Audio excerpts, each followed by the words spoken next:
Welcome, Rotarians and guests, to the Rotary Club of York, where our mission is to improve life in the city of York by connecting our club's diverse community leaders through fellowship, action, and service. I am your president, Wilda Ream, and as you know, we start off our meetings by reciting the four-way test. Please join me. Is it the truth? Is it fair to all concerned? Will it build goodwill and better friendships? Will it be beneficial to all concerned? Rotarians use the Rotary four-way test to guide our actions and words. The Rotary Club of York is committed to celebrating the diversity and uniqueness of all people, treating everyone with courtesy, dignity, and respect, and we expect the same from everyone we encounter. Embracing diversity and promoting equity is essential for the betterment of our club, our community, and the world. Today, our opening song, God Bless America, and the pledge will be led by Mike Osherman, followed by the invocation by past President Glenn Miller and visitor introductions by Ben Shipley.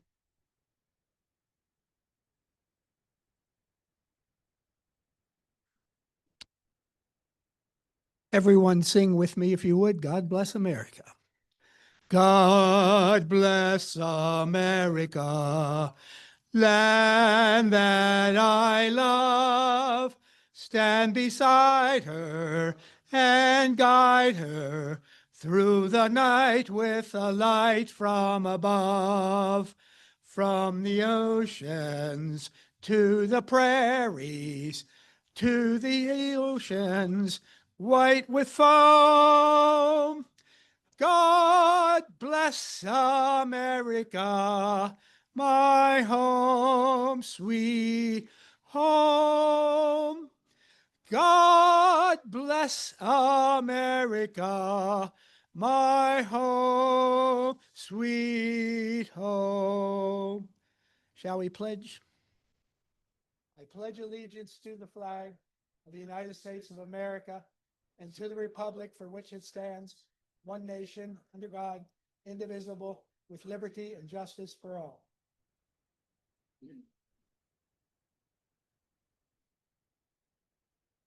Good afternoon, friends. Please prepare yourselves for prayer in the manner of your own tradition.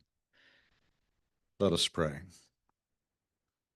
God of the nations, we come before you today in the aftermath of elections, grateful for the privilege of living in a nation and a society where the free expression of views and exercise of those views in the ballot box is possible, for it is not so in every land.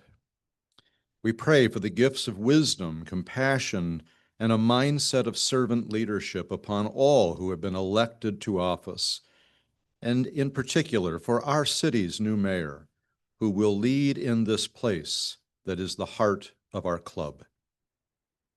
We are grateful as well today for our speaker and for the work in and through the Pennsylvania Economy League and the ways in which his work impacts our own York community. As the national government shutdown continues, be with all those whose lives are impacted or harmed, and use us individually and as a club to help those affected in whatever ways we can. Bless the food that we have received. Bless the friendship and camaraderie that we enjoy around these tables. And in all things, make of us servant leaders, living out our commitment to service above self. To you, the one God of many names, we pray. Amen.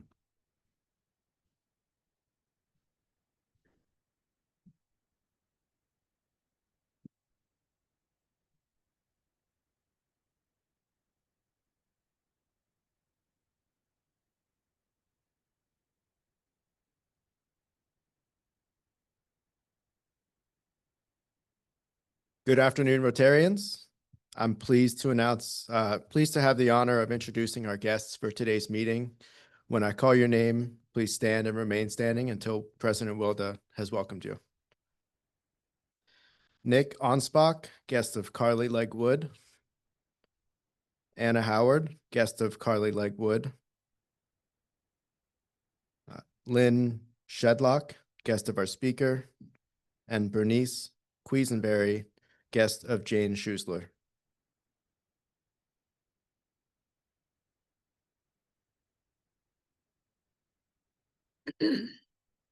Visitors, we're so glad to have you here with us today.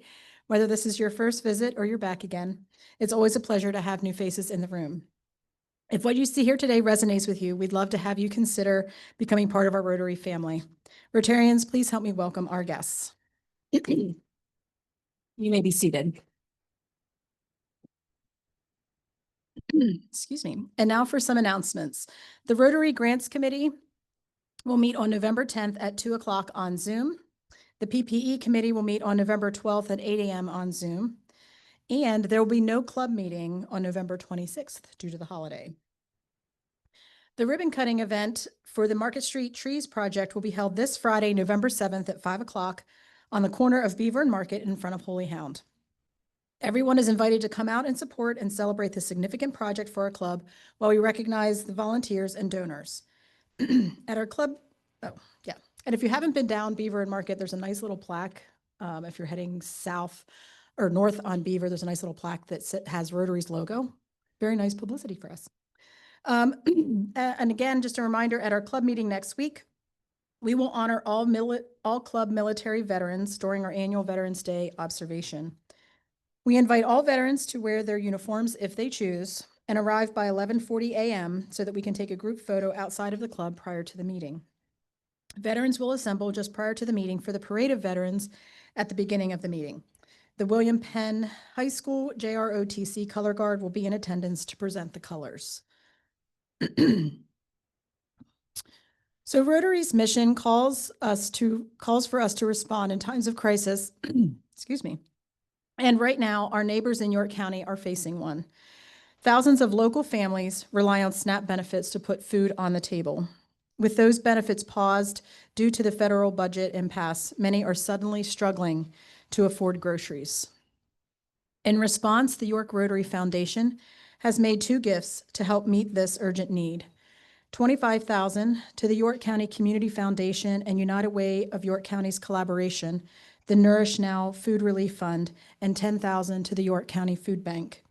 These donations come from the Disaster Relief Fund, which is supported in part by proceeds from Love for Community.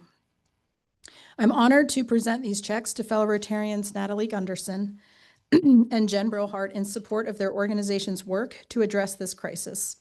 And I invite Natalie, is Jen here? I know she's coming in, probably right at the moment, so we'll get started with Natalie. So I'd invite Natalie and Brian. Are you coming up?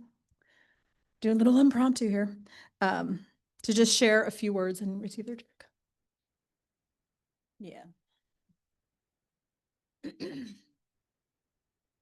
Thank you so much to the Rotary Club of York for your generous support of the Nourish Now Food Relief Fund. Your support will help over 200 families put food on the table with $100 grocery vouchers. We're also grateful to our other partners in this work, the Memorial Health Fund of the York County Community Foundation, the Wareheim Foundation, the Powder Mill Foundation, and WellSpan, who have also joined in this effort.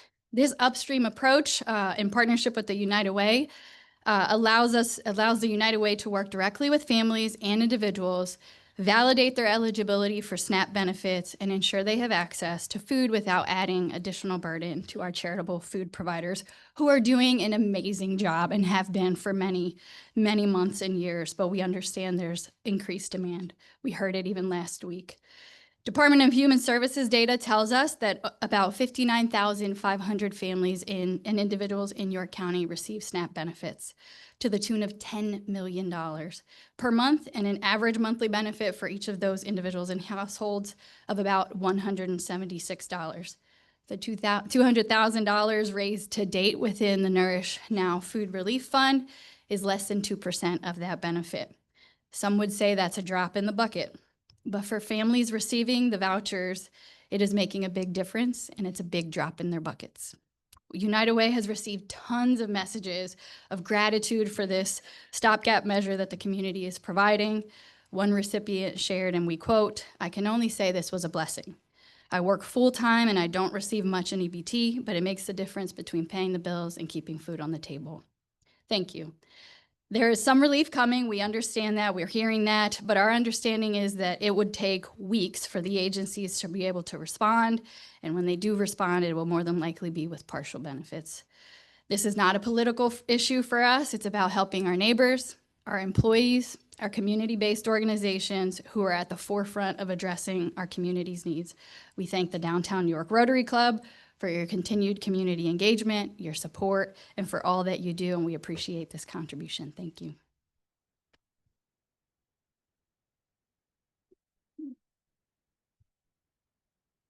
Good afternoon. Apologies, I'm a little out of breath because I was running to get here, but just want to say on behalf of our staff, our many, many volunteers, and most importantly, the neighbors that we serve that rely on our services, thank you. Thank you to the York Rotary Foundation for this incredible, generous support.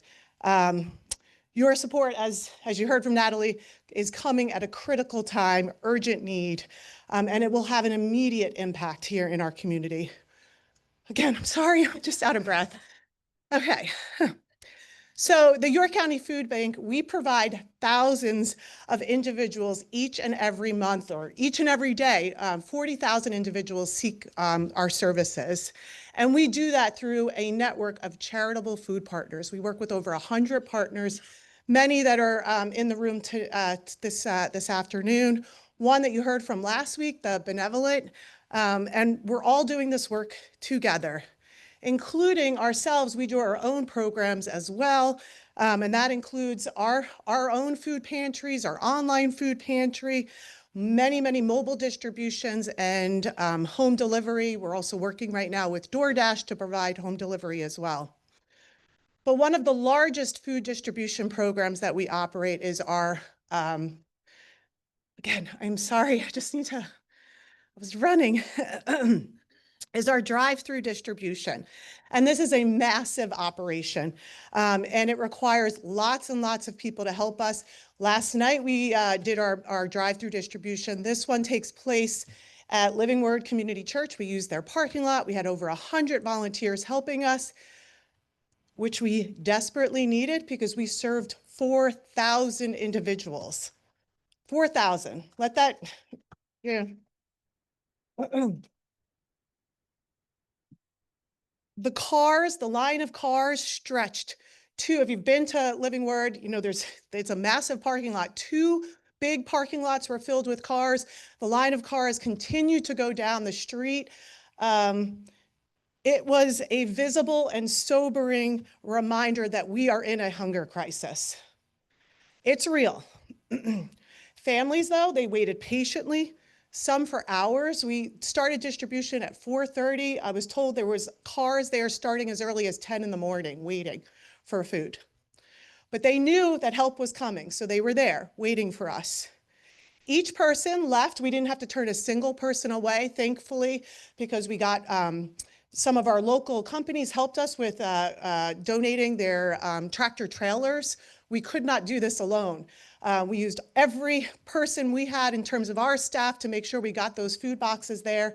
But every person went home with a hunger crisis box filled with non-perishables, as well as frozen meat.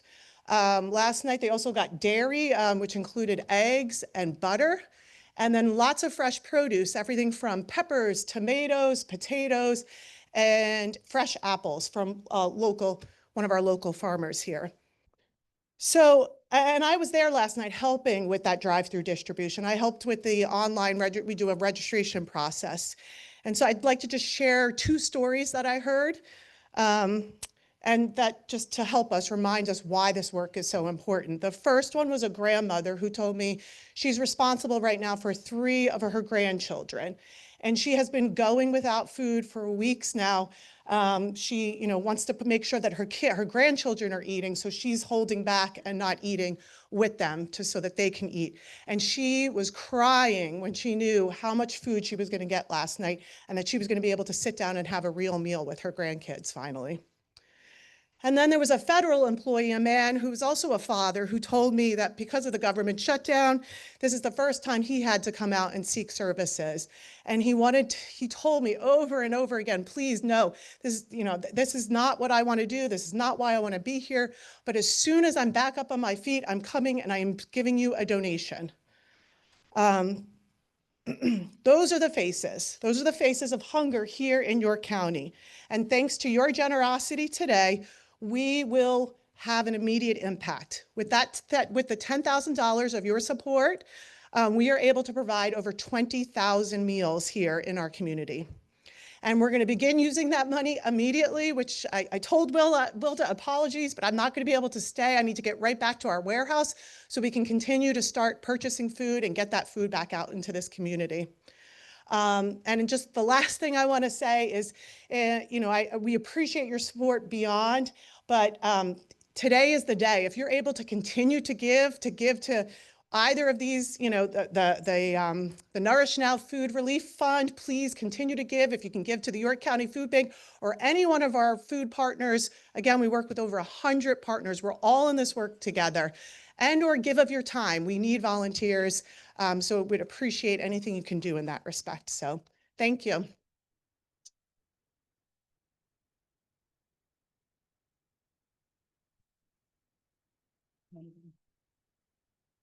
We're gonna do a little photo op.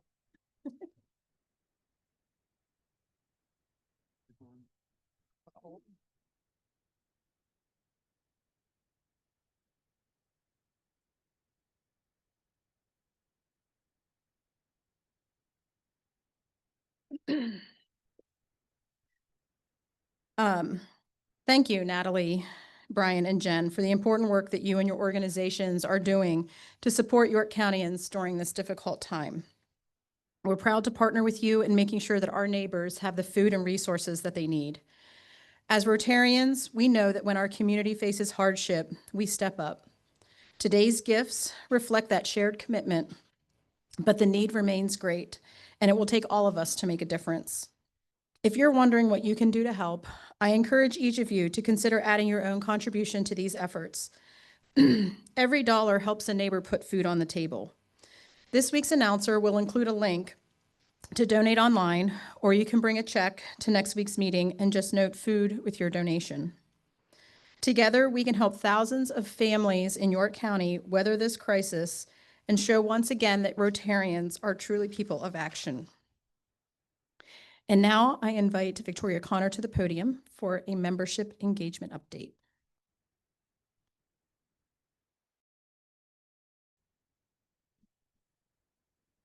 Thank you, President Wilda, and thank all of you.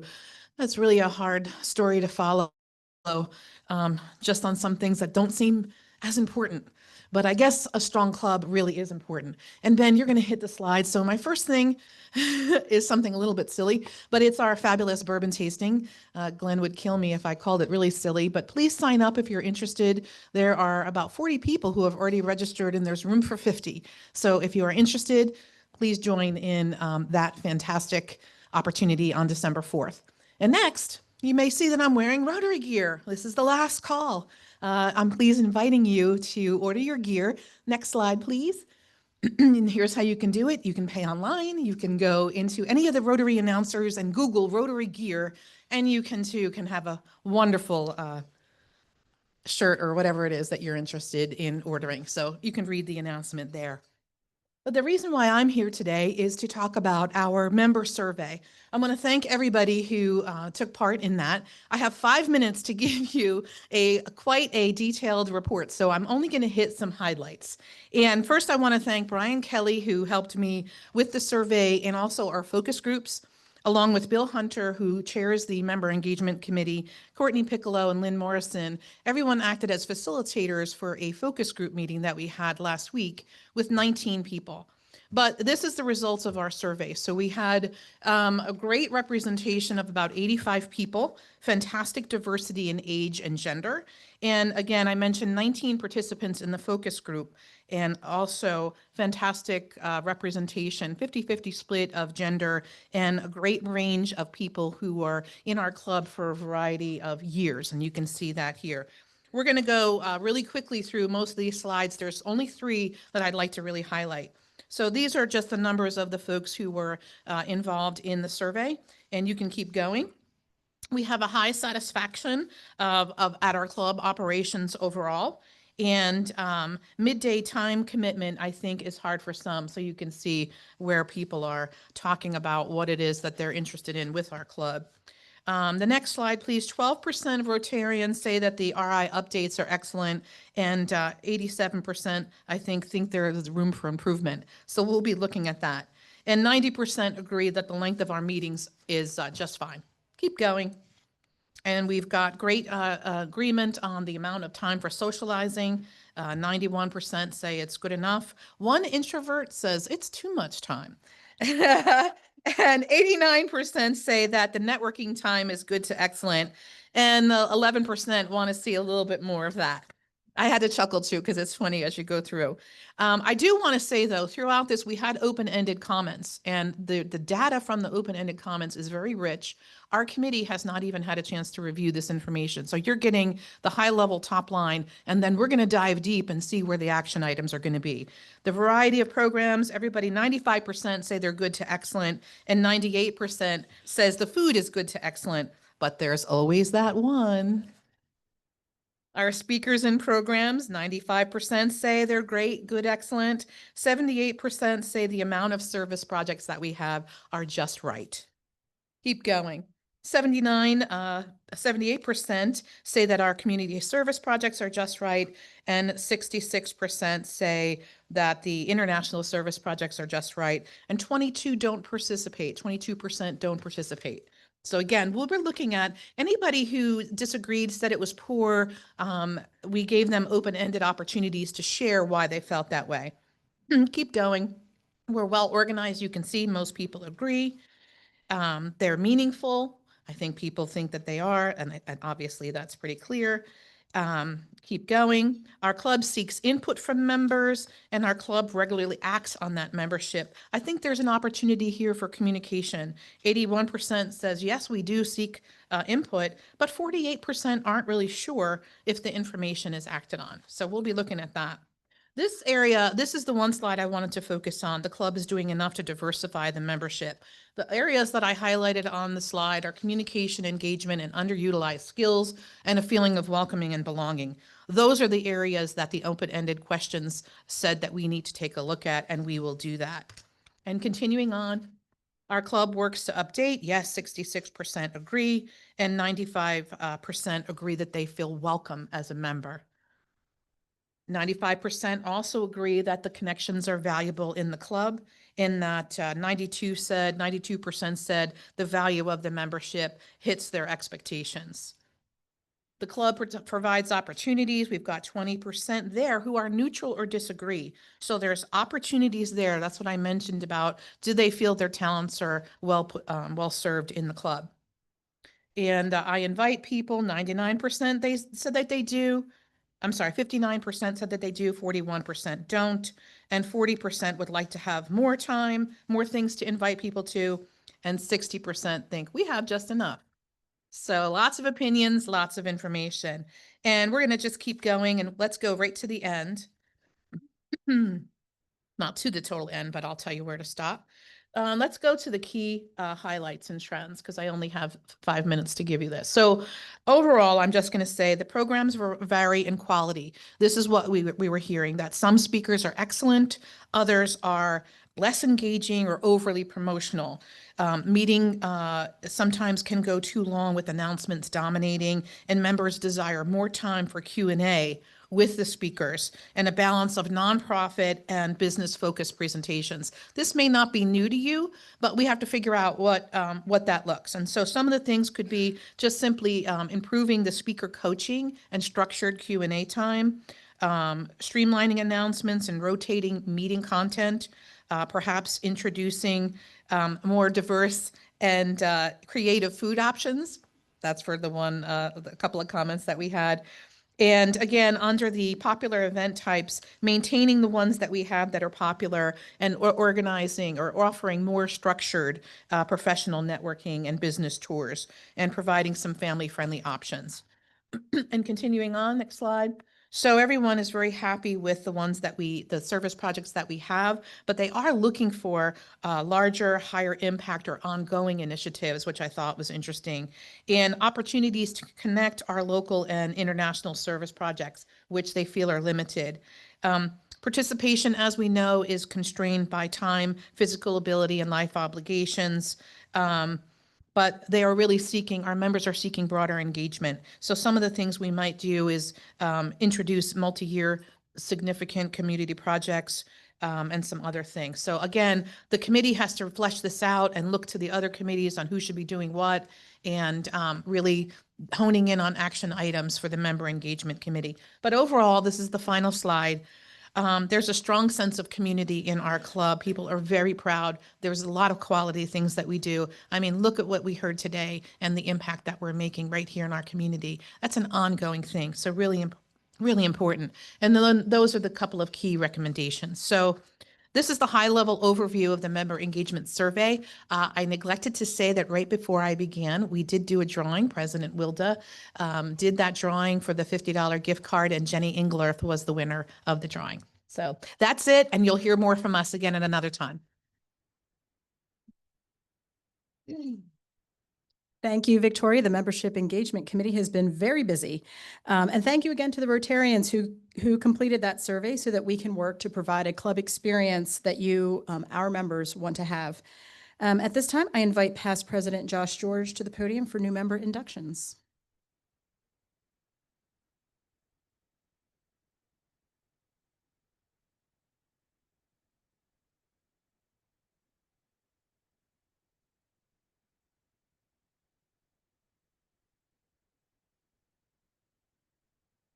Thank you, President Wilda. Good afternoon, Rotarians and guests. It's always a pleasure to be with you to introduce new members to our club. And today we have 2 new members to our club. And we would like to go in alphabetical order because that keeps Ben and Lynn happy. And we do that. So today we start with Vinita Delari. Vinita, can you smile and wave? Vinita is a graduate of York Suburban High School and went on to Penn State, where she earned her Bachelor of Science in Business Administration. She is the owner and realtor and also director of operations for Yorktown Property Shop. Her community service includes serving as a school board member for West York School District. She's been a volunteer for Junior Achievement, and she is the cheer commissioner for the West York Boys Club. Her hobbies include reading, gardening, and spending time with her daughters. And her daughters are Haley, who is 14, and Madison, who is 10. And she is proposed for membership by Jennifer Clancy. Ladies and gentlemen, Vinita Delari.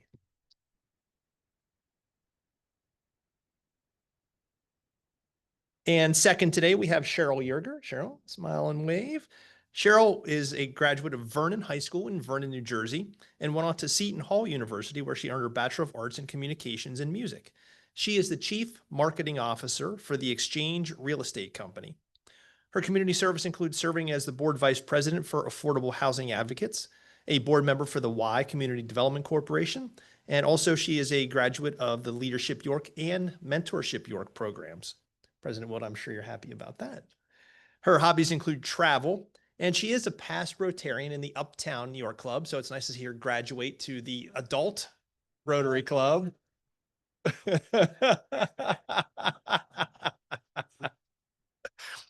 And she is proposed for membership by none other than President-elect Doug Berman. Ladies and gentlemen, Cheryl Yerger.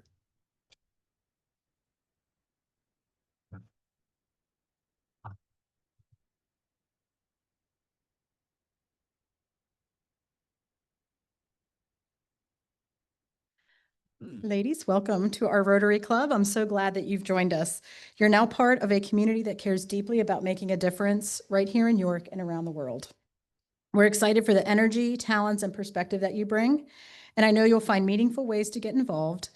And I hope you build some meaningful friendships along the way as well. So thank you again. And members, help me welcome our new members.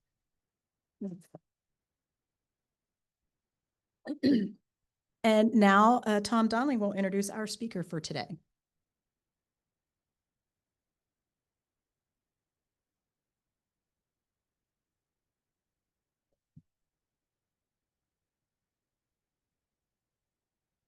Rotarians, I'm delighted to introduce Vinny Cannizzaro, Executive Director of the Pennsylvania Economy League, to our stage today. Today is Welcome Back Vinny Day. Prior to joining PEL at the end of 2023, Vinny taught public policy and social justice at York College, beginning in 2017. And then he went on to direct the Master of Public Policy program and to serve as director of the Arthur J. Gladfelter Institute for Public Policy. So Vinny is a Yorker, although in my opinion, he showed questionable judgment moving to Harrisburg last year. But that's mainly where he's working out of. In 1936, Pennsylvania Economy League was created by business leaders across Pennsylvania to serve as a nonpartisan catalyst, assisting local governments to become more efficient and effective. Today, on the day after our local elections, it is more timely, it is more important than ever to learn about what PEL does to improve local government, including school districts, and what that means to the citizens, to the taxpayers, to the businesses of our Commonwealth. I want to recognize the long history that York and the York business community has had with the Pennsylvania Economy League. Our chairman is Steve Stetler, who many of you know. Rotarian Fred Callahan has done so much for PEL over the years.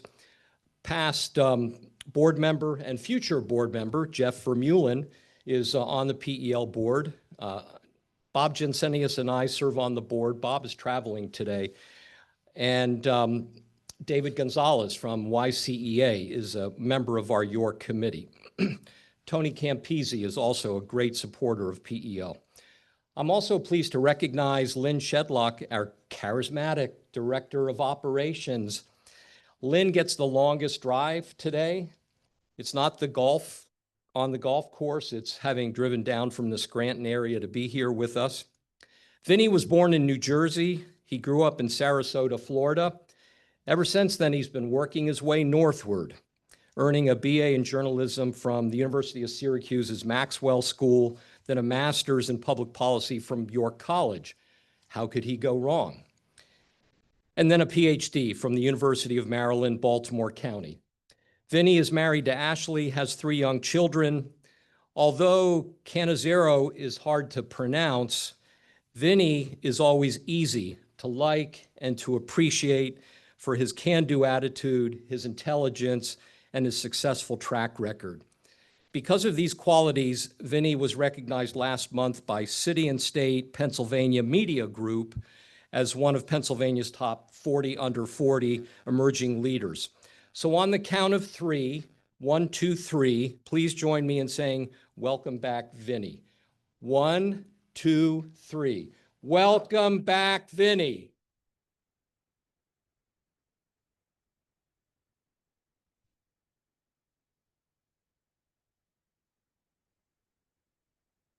Hi, everybody. Thank you first to the Rotary Club of York. It's always nice to come back to York and see a lot of familiar faces. Today, we are talking about local government, and like Tom said, this is the perfect day, right?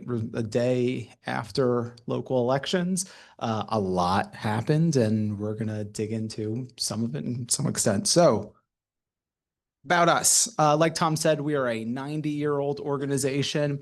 We are a nonprofit, nonpartisan local government think tank. Whatever local governments need, we are there to support it. Historically, we've done a lot of technical assistance, financial analysis, operations reviews.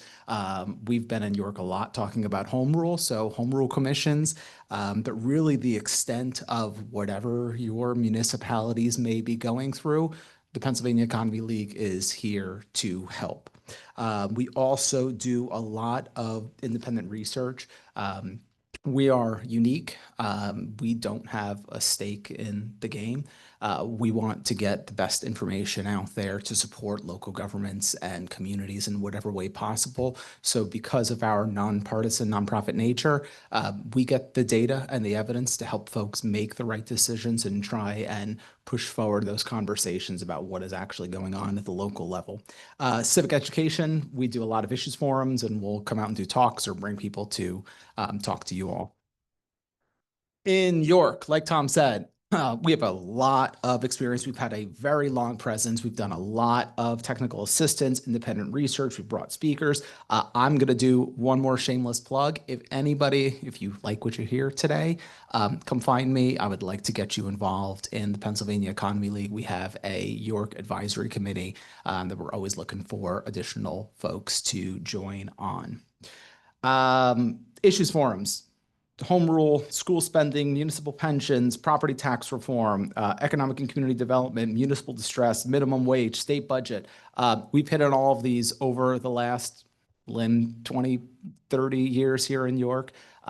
So we've talked about a lot of the big issues that are impacting this community, but communities across the state. We'll bring in speakers. The York community has also been very kind to us. The Community Foundation, Natalie, I know you're entering somewhere, and Jane before Natalie were very supportive of our research, including some of our big research projects, communities in crisis on municipal distress, and then also structuring healthy communities. Two of our technical assistance projects, one of which I'm going to talk a little bit about today, but we did do work for the city of York, looking at new revenue sources for the city, and under our assessment, we analyzed the city's revenues, expenditures, debt, pension obligations, asset monetization, long-term budget projections. Out in Hanover, we did some work with the Hanover Area Fire Company and really looking at and doing a baseline analysis of what is going on. So with all of that, we're going to dive in. So why does local government matter? I'm going to just throw a lot of stuff at you all right now. Some of it you may know, some of it may be new. So just bear with me if you know it. Nick, I'm looking at you in particular. There's three levels of government. We have the federal government, we have the state government, we have local governments. Federal obviously matters. I say this in every talk. State obviously matters. Especially now, we are in a very interesting time in our nation's history with a government shutdown coupled with no state budget. The local level is where we are at and where a lot of focus needs to be.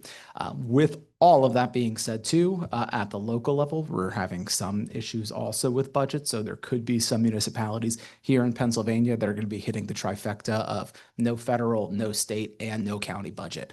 And what does that actually mean for residents and for communities? So we rely on government in times of need. In times of war, we look to the federal government. This is a whole countless number of elected officials, policymakers, bureaucrats to ensure collective safety and well-being. During natural disasters, our state government is oftentimes the folks that we look to first. Again, elected officials, policymakers, bureaucrats, this is our first line of relief. But what does the local government do? Municipal folks are the closest to the people, and residents often look directly towards their local officials to solve some of the most pressing concerns in our communities. A lot of attention, I'd say the overwhelming amount of attention is again paid to the federal and to a lesser extent the state politics and policies, but local is at the heart of communities and it's at the heart of democracy. They manage the day-to-day affairs of domestic life, including financial administration and police protection and parks and rec and roads and emergency management, transportation, utilities, public works, you name it, the local governments are there. Timely, important, and significant policy issues are always present within our local communities, but the ability to adequately address these concerns relies on what we have here. It relies on our local financial and economic outlook. And we're a day out from elections, and there was a lot on the ballot yesterday. And this really demonstrates the needs and the impacts of our local communities and our municipal governments. We have a new mayor in York. She has a lot that is going to be going on, big topics, important issues that are going to be working on. And I have no doubt that she'll be able to achieve them all. There are a lot. I want to go a little bit deeper. Local governments do so many things. These are some of the big ones. Our first is public safety. Again, the first line of defense. Police in Pennsylvania, we're overwhelmingly volunteer fire, but fire protection, emergency services, all of these are important to protect residents, enforce laws, and respond to crises. When you call 911, it's not the federal government that picks up the phone. It's our local communities and our local governments that are there to respond. Economic and community development, they foster local business growth and support neighborhood revitalization. They attract investments and strengthen the local economy and the quality of life. They are the ones that are making the determinations of putting a warehouse in or not putting a warehouse in. I'm sure at some point in time, you all will have a conversation around data centers. And again, are we putting in a data center? Are we not putting in a data center? What does this actually mean? This is where our local governments lie. Related to this, local governments regulate land use, building standards, property maintenance to ensure safe and orderly and sustainable community development. And they're here to keep us healthy and safe and keep up the overall quality of life in our communities. And finally, public works. So this is roads. I have written down roads, roads, roads, because without our local communities and without our local governments, we may literally be stuck. We need it. It's not, again, the federal government coming in, cleaning up our streets and cleaning snow and whatever else may be. It's not the state, it's our local communities. In York, I want to focus a little bit more. Public safety. So York County is at the forefront of regionalization efforts. Both police and fire regionalization efforts across the country, or I'm sorry, across the county are admirable and can really be game changers for residents and the effectiveness and the efficiency of local governments. I want to point out a couple of facts. Municipal police departments are a huge cost to municipalities across the Commonwealth. Some of our previous research estimates that it's between 33 and 78% of a municipal budget actually goes towards police. I gave a talk last week out in Berks County with a bunch of municipal folks, and they were right in there. They were talking 55, 60%. This again makes up a lot of the budget, and most of the general revenue a municipality takes in goes right back into our police departments. This is not good, bad, ugly, whatever it is. This is just the way things are. And again, it's important to know where our dollars are going to. Another area related to public safety is, again, fire. So in 2022, Hanover Borough and Penn Township worked with PEL to assess their intergovernmental cooperation agreement related to their joint fire and rescue services. Each municipality could have gone at it alone. But through this regional effort, these two municipalities created one of the best operational solutions to ensure the health and safety and welfare of both groups of residents. Their model of having paid firefighters coupled with a volunteer division just creates provides full-time emergency coverage that's more efficient and more effective for fire operations, and also allows for municipal cost sharing for long-term viability and sustainability of both municipalities. It's better for everyone. And again, without local, this couldn't happen and this wouldn't be here. A second is community economic development, and there are so many areas that we can touch on, but I want to focus on property tax exemption.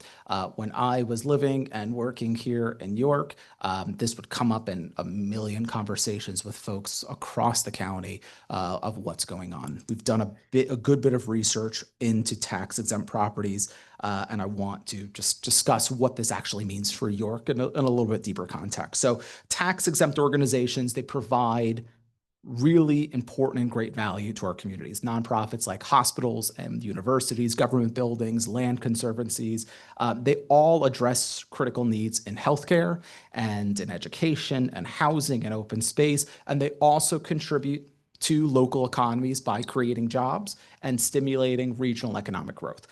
With all of that being said, they still rely on municipal services. We have fire, police, protection, road maintenance, you name it, tax exempt organizations need it. They do this though without directly contributing to the cost. And this fiscal imbalance often shifts the tax burden to homeowners and businesses, raising questions of fairness and the sustainability. In short, tax-exempt properties in Pennsylvania, they place a significant strain on the financial well-being of communities. We looked at a couple of different factors that do contribute to this. Planning commissions, the presence of a planning commission actually decreases the property tax exemption rate. As property rates increase, the amount of tax-exempt properties increases. As labor force participation increases, the amount of tax-exempt property decreases. As the total number of households decrease, the property tax, the tax-exempt property rate also decreases. And there's a number of reasons behind this. I want to be mindful of time and make sure we have questions. We're doing good. With all of that, I'm not going to go into all of the reasons behind it, but let me start with this. We are a tax-exempt organization. I know the importance of nonprofits, what value we give to our communities, but there is a disconnect. In York County, about 9.5% of all property value throughout the county is tax exempt. This ranges from 2% in East Hopewell to over 50% in the city. And this gives us an unrealized tax liability of $17 million. It is significant. In some other municipalities, Mount Penn out in Berks, again, their tax liability was about $150,000 that they were losing out on. This could have paid for their entire public works department for a year. I'm not saying we need to increase taxes or tax these organizations or tax these properties, but something needs to be done so we can really rebalance the equation. The financial implications of taxes and properties in Pennsylvania and in York are a pressing need that really needs some innovative policy solutions. And while these properties do provide significant community benefits, their disproportionate impact on municipal budgets threatens the sustainability of essential services. We need some type of collaboration and proactive planning that will be key to achieving a balanced approach to ensure the financial sustainability of communities and ensure community well-being for generations to come. So what can we do?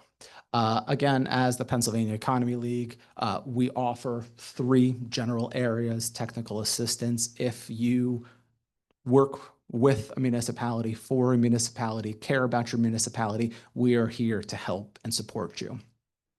If there is a topic, I'm going to say the big one that comes up time and time again is taxes. If there is a topic that you are concerned about related to taxes, either at the municipal level or the personal level, come find us, because we're here to put numbers behind it and figure out, is this a good idea? Is this not a good idea? What does this actually mean for residents, and what does this mean for communities? The last is civic education. We are the convener of new ideas and innovations and research-based discussions.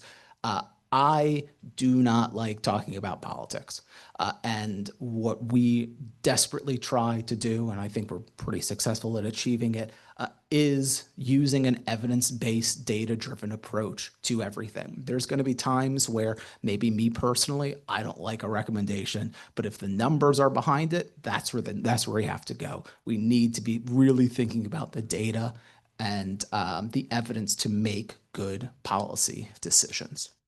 With all of that being said, I am very excited to share with you all a new program that we are launching. It is called the Local Government Innovation Lab. It is launching in about 2 weeks. During the first year, we are offering free research, technical assistance, and policy analysis to municipalities and community organizations across the Commonwealth to make good decisions. All local governments are tirelessly working to support their residents, and sometimes they don't have the staff or the time or the expertise or the resources, or you name it, to get the information to make those good decisions. There is a huge gap in being able to say, I know this is going to work because the data tells us so. More importantly, no community should be limited by their policy efforts, by an inability or an ability to pay. And that's where we come in, and that's where the Innovation Lab comes in. We're striving to create stronger communities today through good governance and high quality research and technical support.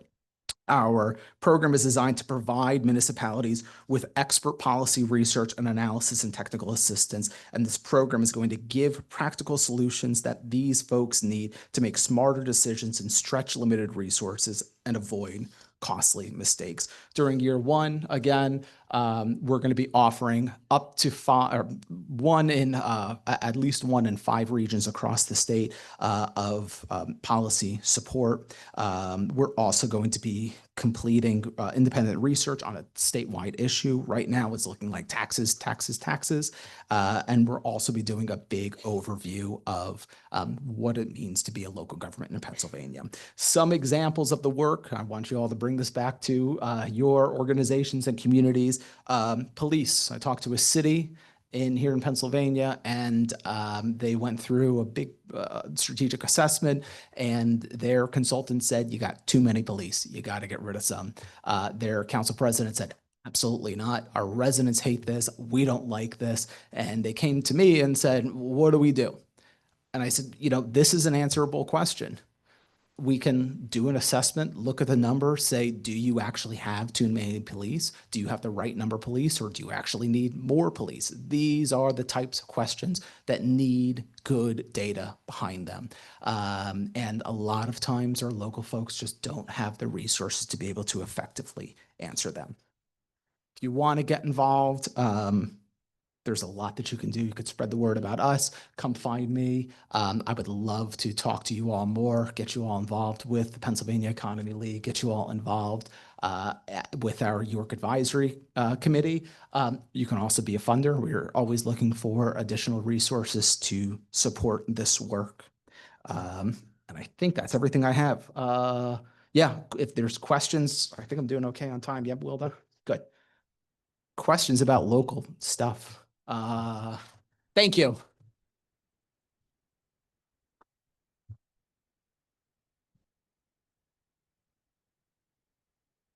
Thanks for coming and speaking to us. I like your data-driven approach. On the question of the property taxes and the exempt properties, does the PEL have one or more proposed solutions to that problem? Yeah, thank you. So I'm going to take this down as a nonprofit. I'm very militant about not advocating and not getting into the political fray. There are a couple of solutions that do come up in the research and best practices. Pilots, so payment in lieu of taxes is a big one. It is not mandatory. Each local government needs to negotiate that with the tax exempt organization. There are very large nonprofits in Pennsylvania that do not pay any pilots, and there's some state policy around whether or not some of these organizations do or not. Service fees is another one for fire in particular. I mean, anecdotally, there is a public university here in Pennsylvania that, again, does not pay a pilot. For all of you that do remember your college days, kids were pulling the fire alarm every night. And the municipality came to me and like, what are we supposed to do about this? They are not paying into municipal police services, but someone has to respond because it could be a legitimate emergency and we need to do something. So again, service fees is another option that they could go or municipality could go. There's a bunch of stuff out there. There's some state legislation around it. We have a report that I don't know, I think it's on our website, that looks at the totality of taxes and properties in Pennsylvania and has some solutions to it. PELcentral.org if anybody's interested, but I'd be happy to talk to you a bit more. Yeah. Vinny, being 4 months without a state budget, counties are having to either pick up the slack and fund the mandated programs that they're not getting their resources for, or cut programs and staff.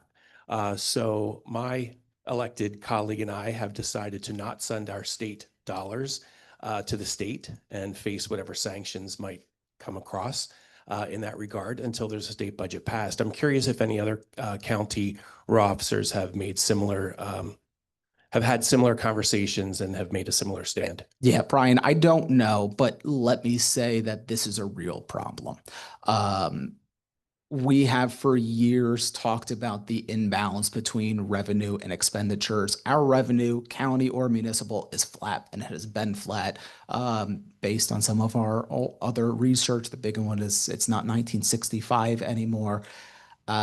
There's not a lot of room that municipalities and counties have for actual new revenue generation. With all of that being said, our expenditures are exponentially getting higher and higher. So there's something needs to be done. Specific to the counties and withholding payments, I don't know. I'd have to go back and look a little bit more. But this is a real concern that all governments are facing. We're in Shamokin we're staffing their home rule commission. They did not pass their home rule charter yesterday. It's realistic that they're at about 56 mills right now, and it's going to jump to 106 because of it. They have to go out and borrow all of their money now. It's going up to 106 because they have a debt millage now, and this is not a good place for any municipality to be in. Yeah. I've been asked to present this question by Jeff Hines, retired CEO of York Water, who could not be here today. PEL spoke in favor of York City selling its sewage system, and your organization stated it was best for the customers. After the sale, rates from PA American have tripled from $9 per thousand to $27 per thousand gallons. Jeff says that at the time of your recommendation, that projected increase was easy to calculate, yet it was not mentioned at the time. Do you have any thoughts on this in hindsight? So I'm going to say I've only been with PEL for 2 years. This is before my time. I was here when I was living in the city when this was going on too. So I don't know. What I will say though is we need good analysis around this. I can't speak for what we did in the past because honestly, we've done a lot of stuff in the past. Yeah, please, Lynn. Lynn is here. She's our director of operations, and I'm gonna maybe throw Lynn under the bus. I think Lynn was here when we did the assessment.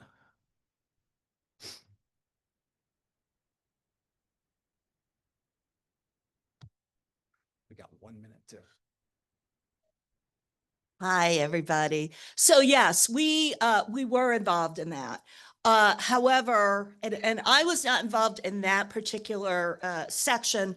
I was involved in the study that we did prior to that, the early intervention program, where we talked about the assets. I was not involved with the asset sale itself, so I can't really say how that went. I do know that we did not complete our engagement with the city. We got cut off at some point. So we didn't finish looking at what was going on in terms of projections going out. That was one of the things that we were supposed to do. I will say that in terms of these kinds of arrangements, that was a time when they were very popular. Everybody was doing it. Everybody wanted to do it. Now, not so much. And I think when you do these kinds of sales, you have to be very, very careful in terms of what you're looking at, whether you go private, public, what you do in terms of your agreements with this, whoever is buying it, to make sure that you aren't gonna come out on the short end of the stick. But I will tell you that a lot of the enthusiasm for these things that you saw like 10 years ago, right, is gone. And there was this, I'm from up by Scranton. Scranton also sold their assets, got a lot of money from it, was very well structured, but their rates also went up. So thanks. And I know I only have Will as okay, that Will, is that good? Okay, quick question. I do want to say the big thing about this though is when you do the sales, it's not a slush fund. And we see a lot of municipalities do that. When they're selling their utilities, water, sewer, whatever it may be, a lot of times it's getting thrown right into the general fund. And they think that they're just flush with cash, and you're not. You need to be very conscious about what you're doing with that money and investing it and making sure that it's going to keep with you for the long term. Yeah. This is a general question. Sure. I'm imagining and seeing that many communities are in debt. Their revenue is below their expenses. And I'm not speaking on any specific case, but when you look at Los Angeles, you look at California, you look at all these big cities. Our federal government, of course, is 39 trillion dollars in debt. I'm curious with respect to local communities, if they keep raising or issuing bonds or issuing debt of some sort, I have to think that they can't print money. This is coming to an end, and some of them are going to go bankrupt. So a lot, we are getting to a point in a lot of communities very quickly that there's going to be a lot of distressed municipalities because of state law. There's caps on the amount that municipalities can actually levy, and a lot of them are bumping right up against it. So there's just nowhere left to go. This is a huge question. Our very decentralized reassessment process. No one wants to pay more taxes when a reassessment happens. Up north, they haven't been reassessed since 1965. I think the medium assessed home value is like $10,000. I wish I could have bought my home for $10,000, but with all of that, they're not paying enough in taxes to begin with. So of course, we're going to have issues. There needs to be some type of state action around it so we can come into the 21st century and ensure that we're not paying 106 mills, that we're paying the amount that's actually realistic for 2025, but also what our totality of needs are. It's either cut services, increase taxes if you can, or you're going to be distressed and potentially go bankrupt. Thank you.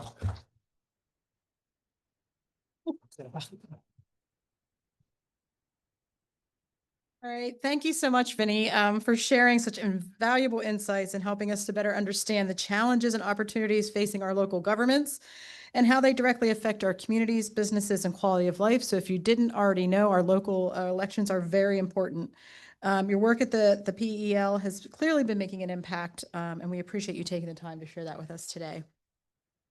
As you know, our speaker signs a book to be donated, and this book will be going to the Crispus Attucks Early Learning Childhood Center in the city of York, along with a bookmark made by students at Creative York. It's Octopants and the Missing Pirate Underpants. Continuing, I think Al wants to read this book.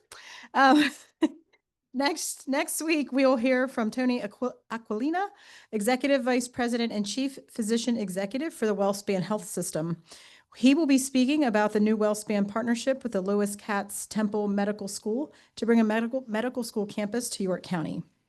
This new medical school will train future physicians with the goal of retaining the best to stay in York and at WellSpan.